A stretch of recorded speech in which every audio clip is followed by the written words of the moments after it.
할렐루야. 복되고 즐거운 거룩한 주일입니다. 지난 한 주간도 우리의 삶을 인도하시며 옳은 것이 무엇인지 깨닫게 하시는 하나님의 은혜 안에 살면서 더욱 주님의 뜻을, 주님의 사랑을 삶으로 증거하며 힘쓰다 다시금 주님 앞에 나온 성도 여러분 한 분 한 분을 주님의 이름으로 사랑하고 환영하고 축복합니다. 오늘도 하나님의 은혜 앞에 서 있는 우리 가운데 하나님께서 함께 해주시는 줄 믿습니다. 또한 말씀의 은혜를 더해 주실 줄 믿습니다. 그 은혜를 힘입어 우리의 삶의 자리를 더욱더 하나님의 나라로, 하나님의 뜻이 이루어지는 거룩한 자리로 만들어가는 복된 삶이 될 수 있기를 주님의 이름으로 축복합니다. 이제 주신 말씀 신약성경 누가복음 6장 35절부터 45절까지 말씀으로 하나님께 받은 선물이라는 제목으로 하나님 말씀 전하겠습니다. 지난 한 주 우리는 언론을 통해서 계속 같은 이야기를 보았습니다. 특별히 참 안타까운 소식이었습니다. 경북 지역을 중심으로 하여 여러 곳에서 산불이 발생한 소식입니다. 산불을 진화하기 위해서 숱한 노력을 기울이지만 좀처럼 붙잡히지 않는 불이었습니다. 확산에 확산이 이어지면서 많은 피해가 이어지는 모습들을 바라보며 모두가 한마음이 되었습니다. 함께 아파하고 안타까운 마음으로 기도하며 하루속히 진화가 될 수 있기를 바라보는 시간들이었습니다. 그러던 중에 작은 비지만 비가 내렸습니다. 적은 양이었음에도 불구하고 진화하는 데에 있어서 참 도움이 됐다는 소식을 보았습니다. 나아가 마침내는 주부를 진화하고 잔불을 정리하는 그런 단계까지 이르는 모습을 보았습니다. 특별히 이 과정에서 비가 내릴 때 사람들의 모습을 비춰주는 영상을 봤습니다. 하늘에서 비가 내리자 사람들이 환호성을 쳤습니다. 비가 내린다라고 하면서 감격하며 눈물을 흘리는 모습들도 있었습니다. 그 비는 정말 단비였고 사람들에게 반가운 소식이었습니다. 그런 것처럼 우리 삶 속에 하나님이 주시는 은혜의 단비, 반가운 소식이 가득한 은혜가 있기를 간절히 소망합니다. 특별히 이 같은 은혜가 이번 산불을 통해서 피해를 입은 이재민들과 또 여러 자연 환경 가운데 은혜가 회복이 있기를 간절히 소망합니다. 우리 모두 이 은혜의 모습을 위해서 함께 기도하고 또 도울 수 있는 기회가 있다면 함께 마음을 나누며 그 삶의 자리에 도움의 손길을 전하는 모습이 될 수 있기를 간절히 소망합니다. 이 같은 소망으로 주님 앞에 믿음으로 살아갈 수 있도록 말씀을 주십니다. 이 시간 주시는 말씀을 통해서 더욱 하나님의 은혜와 회복을 이루어가는 소망을 품고 하나님 앞에 서는 우리가 될 수 있기를 간절히 바랍니다. 첫 번째로 하나님께서 우리에게 주시는 말씀입니다. 하나님은 은혜의 선물을 주셨습니다. 아멘. 우리 함께 한 목소리로 고백하겠습니다. 하나님은 은혜의 선물을 주셨습니다. 아멘. 우리는 지난주에 안식일의 회당에서 예수님이 한쪽 손 마른 사람을 고쳐주신 일을 살펴보았습니다. 그 결과 바리새인들과 헤롯 당이 함께 예수님을 어떻게 하면 죽이고 어떻게 하면 해할 수 있을지에 대해서 고민하는 모습, 그런 모습이 일어난 것도 보았습니다.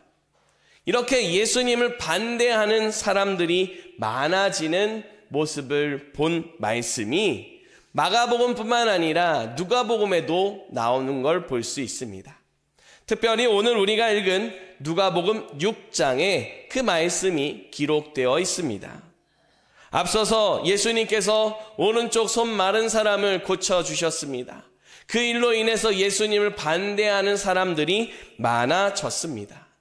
그 뒤에 예수님께서 무엇을 하셨는지 보게 되면 예수님께서는 12명의 제자를 세우시는 모습을 볼 수 있습니다. 특별히 이 사람들을 두고 사도라고 부르십니다. 사도는 하나님의 사랑을 전하고 예수 그리스도를 증거하도록 부르심을 받은 사람, 또 보내심을 받은 사람들입니다. 이와 같은 사도들을 예수님께서 택하셨습니다.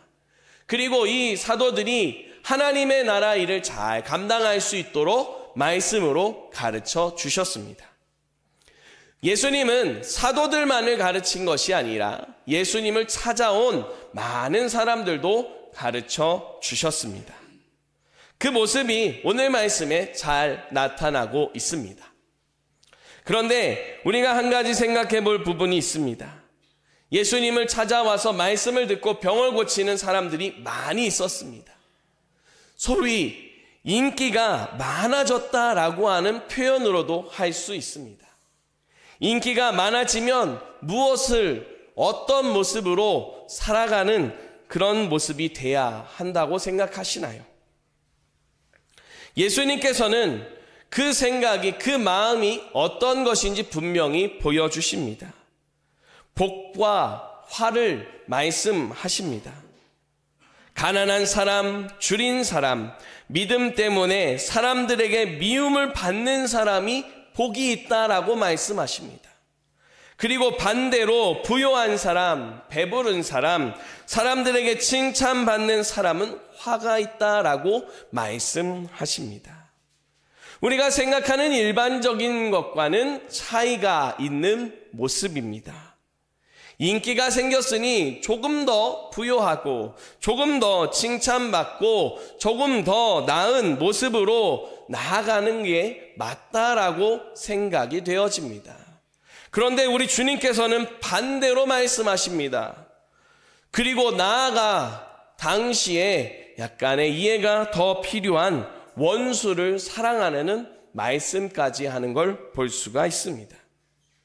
예수님께서는 왜 이렇게 우리가 생각하는 것과 반대로 또 원수까지도 사랑하라는 말씀을 하셨던 걸까요? 이것을 35절 말씀에서 발견할 수 있습니다. 오직 너희는 원수를 사랑하고 선대하며 아무것도 바라지 말고 꾸어주라. 그리하면 너희 상이 클 것이요 또 지극히 높으신 이의 아들이 되리니 그는 은혜를 모르는 자와 악한 자에게도 인자하시니라 라고 말씀합니다. 우리가 이 말씀을 볼 때 주의할 게 있습니다. 하나님 말씀대로 가난한 자리, 줄인 자리, 믿음 때문에 핍박을 받고 미움을 받는 자리에 있는 이유가 상을 받기 위함이 아니어야 한다는 겁니다. 상을 받기 위한 모습이 아니라 하나님께로부터 은혜의 선물을 받았기 때문에 우리가 더욱 주님의 말씀대로 살아간다는 사실을 기억해야 한다는 사실을 더욱 붙잡을 수 있기를 바랍니다. 우리가 하나님의 자녀로 살아가는 모습이 되는 건 하나님께 은혜의 선물을 받았기 때문입니다. 은혜의 선물을 받은 모습을 에베소서 2장 9절 말씀에서는 이렇게 표현하고 있습니다. 여러분이 구원을 받은 것은 하나님의 은총을 입고 그리스도를 믿어서 된 것이지 여러분 자신의 힘으로 된 것이 아닙니다. 이 구원이야말로 하나님께서 주신 선물입니다. 라고 말씀합니다. 간단하게 말하자면 우리가 받은 구원은 하나님의 선물이다라고 말씀하고 있습니다. 우리가 받은 구원, 하나님이 선물로 우리에게 주신 겁니다. 그런데 그 선물을 주신 데에는 어떠한 이유가, 어떠한 목적이 있다기보다는 그저 자격이 없음에도 값없이 주신 것입니다. 그래서 이 선물을 두고 은혜라고 설명합니다. 이렇게 더 말할 수 있는 이유는 에베소서 2장에 보면 또 잘 나타납니다. 특별히 에베소서 2장 3절 말씀에 보면 우리는 다 진노의 자식이었다라고 말씀합니다. 하나님의 진노를 살 수밖에 없었던 모습, 하나님 앞에 분노가 일어나고 다툼이 일어날 수밖에 없는 모습, 다시 말해서 원수였습니다. 하나님 앞에 사랑의 대상이 아닌 진노의 대상이었고, 하나님 앞에 미움의 대상이었고, 다툼의 대상이었던 게 바로 죄악된 우리 사람입니다. 하지만 원수되었 이런 사람들을 하나님이 보다 더 큰 사랑으로 사랑해 주셨습니다. 그 사랑 안에 거할 수 있도록, 하나님의 은혜를 더 고백하며 살아갈 수 있도록 선물을 주셨습니다. 그 선물이 바로 예수 그리스도입니다. 예수 그리스도를 선물로 받은 우리는 이제 하나님 앞에 온전히 구원을 받고 온전히 거룩함으로 살아갈 수 있는 모습이 되었습니다. 이렇게 하신 데에는 어떠한 대가를 바라고 하신 게 아닙니다. 오늘 우리가 보는 말씀에서 보게 되면 인자하심으로 그 같은 일을 하셨다라고 말씀합니다. 자비하심으로 그 은혜의 선물을 우리에게 주셨다라고 말씀하고 있습니다. 한마디로 사랑입니다. 하나님은 우리 모두에게 사랑의 선물을 주셨습니다. 그 사랑의 선물이 바로 우리를 구원하고 우리를 더욱 하나님 앞에 서게 하셨습니다. 사랑하는 성도 여러분, 하나님께서 이 사랑의 선물을, 은혜의 선물을 주셨다라고 하는 사실을 기억할 수 있기를 바랍니다. 이 선물을 받은 사람으로서 하나님께 감사하는 삶을 살아가는 은혜가 있기를 축복합니다. 이 한 주간 하나님께로부터 받은 은혜의 선물로 인해서 감사함이 넘치고 찬양의 은혜가 가득한 귀한 복된 삶과 가정이 될 수 있기를 간절히 소망합니다. 두 번째로 하나님께서 우리에게 주시는 말씀입니다. 자신을 돌아보고 은혜를 나누며 살아갑시다. 아멘. 우리 함께 다시 한번 한 목소리로 고백하겠습니다. 자신을 돌아보고 은혜를 나누며 살아갑시다. 아멘. 하나님께서는 우리 모두에게 은혜의 선물을 주셨습니다. 그 은혜의 선물을 받은 우리가 어떤 삶을 살아야 되는지 주님께서 말씀해 주셨습니다. 36절 말씀을 보게 되면 너희 아버지의 자비로우심 같이 너희도 자비로운 자가 되라 라고 말씀합니다. 하나님께로부터 받은 선물, 그 선물을 나누며 살아가라는 의미입니다. 그 같은 모습이 어떤 모습인지 구체적으로 우리 주님께서는 뒤이어 말씀하십니다. 비판하지 말라, 정죄하지 말라, 용서하라, 그리고 나누어 주라라는 말씀을 하십니다. 이 같은 말씀을 하셨습니다. 참으로 쉽지 않은 모습들입니다. 하지만 그 모습을 우리가 살아가야 한다는 사실을 분명히 말씀해 주고 있습니다. 그런데 이런 말씀을 하시고 나서 예수님께서 두 가지 비유를 또 말씀하시는 걸 볼 수가 있습니다. 맹인이 맹인을 인도할 수 없다라는 말씀을 합니다. 그리고 눈에 들보가 있는 사람이 눈에 티가 있는 사람을 두고 나무라면 안 된다라는 말씀을 하십니다. 이 말씀을 통해서 우리 주님께서는 무엇을 우리가 생각하게 하셨던 걸까요? 역지사지라고 하는 말이 있습니다. 입장을 바꾸어서 다른 사람의 입장에서 생각해 보는 모습입니다. 오늘 주님께서 우리에게 말씀하시는 것은 우리도 맹인일 수 있다는 겁니다.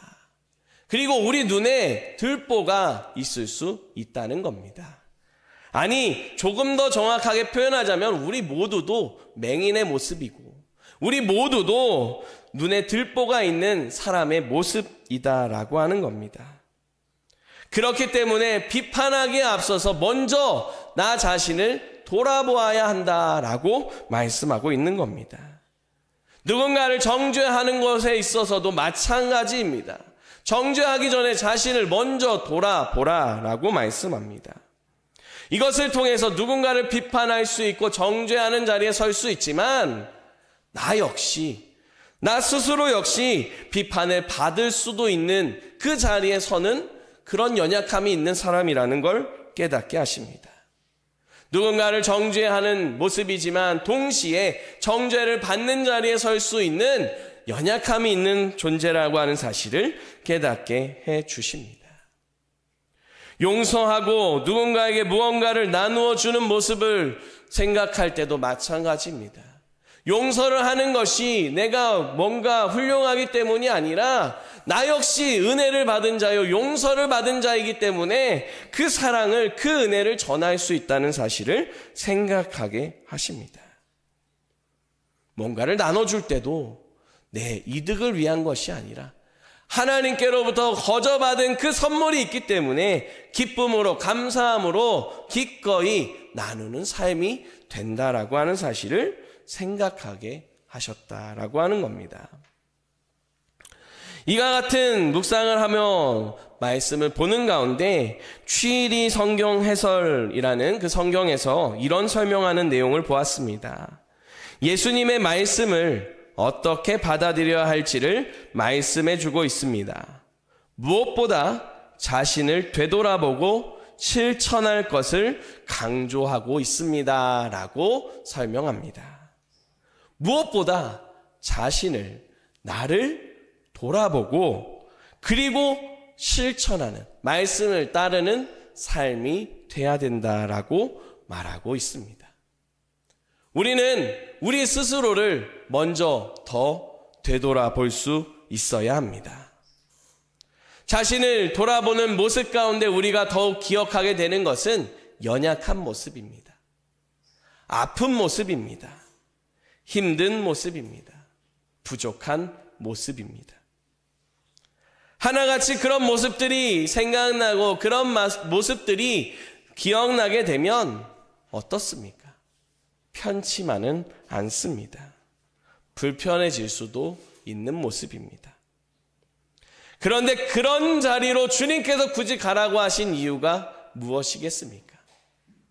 그런 자리에 있는 우리를, 그런 연약함이 있는 나를 하나님이 사랑해 주셨음을 깨닫게 해주시는 은혜인 줄 믿으시기 바랍니다. 연약함이 있는 그 자리에, 부족함이 있는 자리, 힘든 자리, 아픈 자리, 고통이 있는 자리, 그 자리에 하나님께서 함께 계시며 괜찮다라고 말씀하시고 하나님께서 은혜의 선물을 주셨다라고 하는 사실을 깨닫게 해주십니다. 우리가 연약한 자리에서 하나님이 은혜의 선물을 주셨다는 걸 깨달으면 어떤 일이 일어나겠습니까? 마음에 힘이 생기게 됩니다.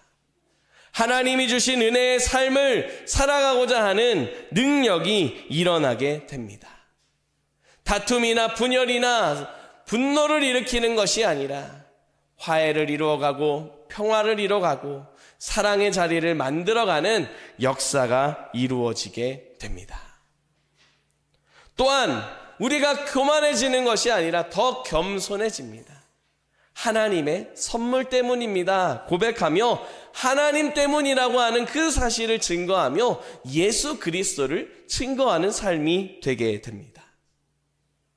더 나아가서 이 모든 것을 통해서 뭔가 더 유익을 얻기 위한 것이 아니라 도리어 그냥 순종한 것뿐인데 하나님이 이루시는 은혜를 고백하게 된다라고 하는 사실입니다. 그 같은 걸음으로 우리가 살아갈 수 있도록 하나님께서는 우리에게 선물을 주셨습니다. 죄 가운데 있을 때에 우리에게 먼저 그 선물을 허락해 주셨습니다. 구원받은 자로서, 선물 받은 자로서 감사함이 있는 삶을 살게 하셨습니다. 나아가 그 선물을 지금도 베풀어주고 계신 하나님의 사랑을 우리의 삶으로 증거하게 하셨습니다. 맹인이 맹인을 인도하는 것이 아니라 우리 안에 선물을 주신 하나님이 우리를 이끌어 가시고 또 우리를 통해 하나님이 이끌어 가심에 구덩이에 빠지는 것이 아닌 목적지까지 가야 하는 모든 길을 안전하게 갈 수 있게 해주심을 생각하게 해주십니다. 또한 내 눈에 있는 들보만 빠지는 것이 아니라 내 삶에 있는 연약함만 채움받는 것이 아니라 다른 이들의 연약함도 주님이 채우시고 역사하시는 은혜를 찬송하게 됩니다. 사랑하는 성도 여러분, 우리의 삶의 자리에 이 같은 은혜가 임할 수 있도록 주님께서 말씀을 주셨다는 사실을 믿으시기 바랍니다. 이 한 주간 우리의 삶의 자리에 놀라운 은혜를 베푸신 하나님을 기억하며 살아갑시다. 그 은혜를 기억하며 나 자신을 돌아보고 더욱 하나님 앞에 믿음의 삶을 살아가기로 더욱 결단하고 나아가는 은혜가 있기를 간절히 바라며 축복합니다. 그 같은 은혜가 삶의 자리에서 하나님이 주신 선물을, 하나님이 주신 기쁨을, 하나님이 주신 사랑을 나누며 함께 회복을 이뤄가고 찬양을 이뤄가고 놀라운 역사를 이뤄가는 복된 축복의 통로가 될 수 있기를 간절히 바랍니다. 그 같은 삶을 통해 우리의 삶을 회복하실 뿐만 아니라 하나님 나라를 이루시는 놀라운 주님의 살아계심을 삶의 모든 곳에서 찬송하는 우리 모두가 되기를 간절히 소망합니다. 기도드리겠습니다. 살아계신 아버지 하나님, 감사와 찬양과 영광을 올려드립니다. 저희를 사랑해 주시고 정말 말로 형용할 수 없는 구원의 선물을, 은혜의 선물을 허락해 주셔서 감사드립니다. 하나님이 주신 이 선물 기억하며 살아가도록 역사하여 주시옵소서. 나아가 하나님이 주신 선물을 통해 우리의 삶을 돌아보고 나아가 여러 사람들에게 그 은혜를 나누며 증거하는 삶이 되도록 인도하여 주시옵소서. 이런 우리를 통하여 하나님의 뜻이 우리의 가정과 삶의 자리에 이루어지게 하시고 하나님의 역사하심을 찬송하는 하나님 나라가 이루어지게 하여 주시옵소서. 예수 그리스도의 이름으로 기도드립니다. 아멘.